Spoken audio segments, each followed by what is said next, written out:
সম্মানিত ভিউয়ার্স, চারদিকে কিন্তু প্রচন্ড কুয়াশা। কুয়াশার মাঝে কোনো কিছুই পরিষ্কার দেখা যাচ্ছে না। এই কুয়াশার মাঝে ঠান্ডার জন্য কিন্তু মানুষ ঘুম থেকে উঠতে চায় না, কর্মজীবী এবং চাকরিজীবী ছাড়া, তাই কিনা? এই কুয়াশার মাঝে লেপ কাঁথা কম্বল মুড়ি দিয়ে শুয়ে থাকে। তো এই কুয়াশার মাঝেও দেখেন এই কুকুররা কত নিশ্চিন্তে শুয়ে থাকে, যেন তাদের কিছুই হয়নি। সারাদিন খাবার পেলে খাবে, খাবার যদি না পায় তাহলে অভুক্ত অবস্থায় থাকবে। তাদের দেখার মতো কেউ নাই, তাদেরকে খাবার দেওয়ার মতো কেউ নেই। যারা মানুষের সেবার নামে স্লোগান দেয়, তারা অন্য কোনো প্রাণীর সেবা আদৌ করে কিনা এটা নিয়ে আমার যথেষ্ট সন্দেহ আছে। দেখেন কত নিশ্চিন্তে শুয়ে আছে। টুটু তো দেখেন, একটা কুকুরের পা মনে হয় ভেঙে দিছে।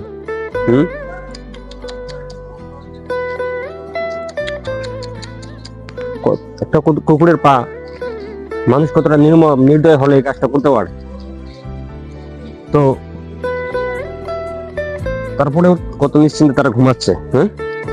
আর আমরা লেপ কাঁথা মুড়ি দিয়ে নিশ্চিন্ত হয়ে ঘুমাই, যেন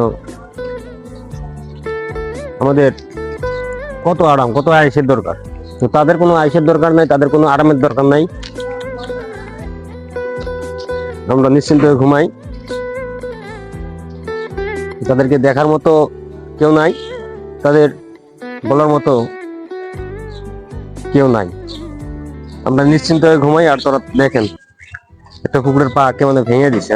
কথা হচ্ছে ভাই, মানুষের সেবা করবেন, মানুষ সেবা করবেন, ভালো কথা, কিন্তু পাশাপাশি এই অবলা প্রাণীদেরও সাহায্য করেন, তাদেরকেও খাওয়ান, ঠিক আছে? তাহলে না বোঝা যাবে কতটা আপনি মানব প্রেমী, কতটা আপনি পশু প্রেমী। তাছাড়া আসলে বোঝা সম্ভব না। সত্যি কথা কি জানেন ভাই, আমার এই ভিডিওটা দেখার পরেও অনেকেই বলবে যে ভিউয়ের জন্য, টাকার জন্য ভিডিওটা করছে। কিন্তু বাস্তব কথা হচ্ছে এটাই যে আমি এই ভিডিওটা করছি শুধুমাত্র কিছু মানুষের মুখোশ উন্মোচন করার জন্য, যারা মানুষের নামে, মানুষের সেবার নামে প্রতারণা করে, কিন্তু অন্য কোনো প্রাণীর সেবা আদৌ করে কিনা আমার যথেষ্ট সন্দেহ আছে।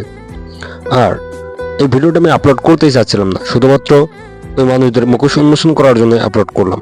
এখন ভিডিওটা আপনি কিভাবে নেবেন এটা একান্তই আপনার ব্যক্তিগত ব্যাপার।